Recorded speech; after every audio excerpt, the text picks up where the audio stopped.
लिए जुबान पर अधिकार, अपने अधिकार को लेकर जो नारेबाजी है, वंदे मातरम के नारे के साथ ये छात्र आगे बढ़ते जा रहे हैं। और ये बैरिकेडिंग हम आपको दिखा रहे हैं, जो 3 लेयर बैरिकेडिंग जगन्नाथ मंदिर के पास की गई थी, करने की मांग करते हैं।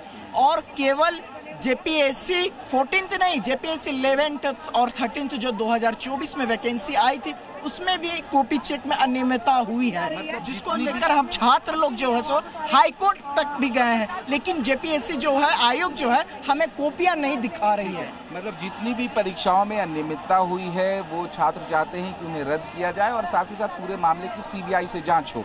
लेकिन हम इसी बीच तस्वीर दिखा रहे हैं कि एक के बाद एक 5 बैरिकेडिंग्स जो है, बैरिकेडिंग्स तोड़ते हुए स्टूडेंट जो हैं वो लगातार आगे बढ़ रहे हैं। और इस स्टूडेंट्स प्रोटेस्ट को कई सामाजिक और राजनीतिक संगठन ने भी सीधे तौर पर सपोर्ट किया है। और यही वजह है कि जिस तरीके से भीड़ लगातार बढ़ रही है, अभी फिलहाल इस बैरिकेडिंग के पास हालांकि कोशिश ये की गई कि इस बैरिकेडिंग को भी तोड़ दी जाए, लेकिन लगातार जो अपील प्रशासन की तरफ से की जा रही है, उस अपील के बाद अभी स्टूडेंट्स यहाँ पर रुके हुए हैं। हालांकि वार्ता चल रही है, उनसे शांतिपूर्ण प्रदर्शन करने की अपील की जा रही है, लेकिन इसी तरीके की अपील हर बैरिकेडिंग में भी की गई। छात्र यहाँ पर पहुंचे, छात्रों का सीधे तौर पर यह मानना है कि सीबीआई जांच की मांग जो की जा रही है, वो मांग जब तक सरकार नहीं मानती है तब तक उनका प्रोटेस्ट, उनका आंदोलन जारी रहेगा। और आज छात्रों के आंदोलन का 17वां दिन है। लगातार स्टूडेंट्स प्रोटेस्ट कर रहे हैं, अपनी मांगों को लेकर सरकार तक पहुंचाने की कोशिश कर रहे हैं। और इसी बीच जो विधानसभा घेराव का जो कार्यक्रम था, उसे सफल बनाने की कोशिश भी लगातार की जा रही है। और इस बैरिकेडिंग के पास बड़ी संख्या में स्टूडेंट्स जमे हैं। प्रशासन उनसे अपील कर रहा है कि शांतिपूर्ण और संवैधानिक तरीके से अपने प्रोटेस्ट को अंजाम दें। फिलहाल स्टूडेंट्स यहीं पर बने हैं, लेकिन हर थोड़ी देर में उनकी तरफ से ये कोशिश की जा रही है कि इस बैरिकेडिंग को भी फांद कर, इस बैरिकेडिंग को भी तोड़कर वो आगे पहुंच सके, ताकि विधानसभा का घेराव किया जा सके। जी कामरान हमारे सहयोगी तस्वीरें लगातार दिखा रहे हैं, और आप ये देखिए कि किस तरह से अलग अलग तस्वीरों के जरिए हम आपको दिखा रहे हैं कि अभी वहां पर क्या स्थिति बनी हुई है। प्रमोद भी लगातार हमारे साथ यहां पर बने हुए हैं। लेकिन प्रमोद, जब 98% मान चुकी है मांगे सरकार छात्रों की, तो फिर एक ये सीबीआई पेच ही क्यों फंसाया हुआ है?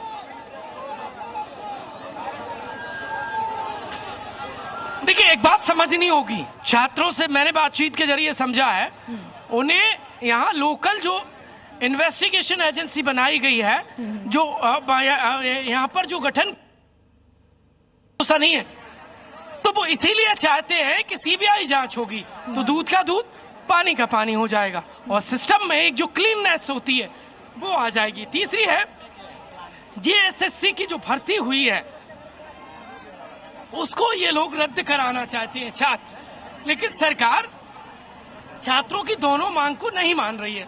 और यही वजह है कि छात्रों का आक्रोश लगातार जो बढ़ता जा रहा है। अब छात्र विधानसभा की तरफ निकल गए हैं, और ये बहुत सारे छात्र हैं जो देखिए अभी सड़क पर बैठे हुए हैं। और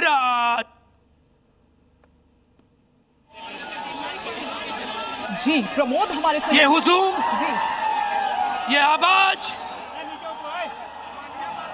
ये छात्रों की है, उनका शोर है। के लोग सिलेक्ट हुए हैं। साथ साथ में सर देखिए, केवल पेपर लीक का मामला नहीं है, यहाँ ओएमआर टेम्परिंग का भी मामला है। अभय तिवारी पर जो आरोप लगे हैं वो तो सीआईडी जांच कर रही है, और अभय तिवारी 13 सालों में 12 एग्जाम निकाल चुका है, लेकिन किसी में उसकी बहाली नहीं हुई। तो सर देखिए, उसका एक रीजन है ना सर, जब टीडीपीएल जहां से झारखंड में एग्जिस्टेंस में आती है एग्जाम में, या तो टेंडर में या तो नॉमिनेट करके जो अभी जेपीएससी में किया गया, तो उसका रीजन है सर कि सेटिंग का, मल्टी करोड़ स्कैम का यहाँ पे झारखंड में सिंस युवा हमेशा बोलते रहे। जैसे से सीजल में कोर्ट तक गया sir issue, CID first half में सीआईडी ने रिवील किया कि 135 में से 120 क्वेश्चन रिवील्ड थे, आउट थे। उसके बाद सेकंड वाले सीआईडी में चेंज किया गया, सेकंड फेज में केस डायरी में चेंज कर दिया गया कि केवल few questions. What do you mean by few questions?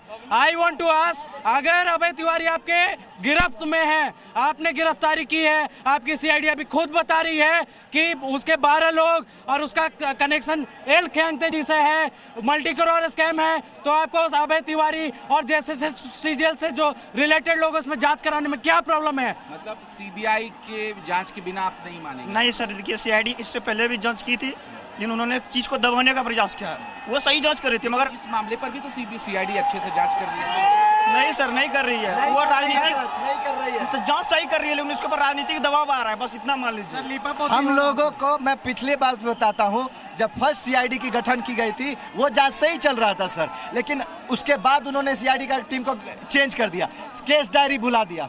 कि क्या पता चल रहा है सर कि आप अपने करतूतों को छुपाना चाह रहे हैं। प्लस हाई कोर्ट में जब केस गया सर, इतना डेट पे डेट दिलाया कि हम लोगों ने चंदा कर करके केस तो छात्रों की ये आवाज हम आपको सुना रहे हैं। ये नाराजगी ये बता रही है कि मामला अब सिर्फ और सिर्फ परीक्षा तक सीमित नहीं रह गया है, बल्कि उससे ज्यादा ये सिस्टम पर भरोसे का बन गया है। जो ये छात्र अपनी मांगों को, जो ये छात्र अपनी बातों को करते हुए दिखा रहे हैं, और ये देखिए लगातार आगे बढ़ते हुए ये छात्र नजर आ रहे हैं। और विधानसभा से बहुत ज्यादा दूरी नहीं रह गई है, सिर्फ 1 किलोमीटर की दूरी मात्र अब रह गई है। ये छात्र लगातार आगे विधानसभा की ओर कूच करते हुए नजर आ रही है। 5 बैरिकेडिंग्स पहले ही ये तोड़ चुके थे। ये छठी, और जिसको माना जा रहा था कि ये सबसे ज्यादा, ये ऐसा यहाँ पर घेरा बनाया गया था कि इसको पार नहीं कर सकते थे। 3 लेयर्स की यहाँ पर जो बैरिकेडिंग है, कंटीले तार यहाँ पर लगाए गए थे, जिसको लेकर देवेंद्र महतो ने सवाल उठाए। उन्होंने कहा कि ये ऐसा लग रहा है कि जैसे ये कोई पाकिस्तान का बॉर्डर हो, ये कोई चाइना का बॉर्डर है, क्या बांग्लादेश का बॉर्डर है। ये कंटीली तार आखिर यहाँ पर क्यों लगाई गई है?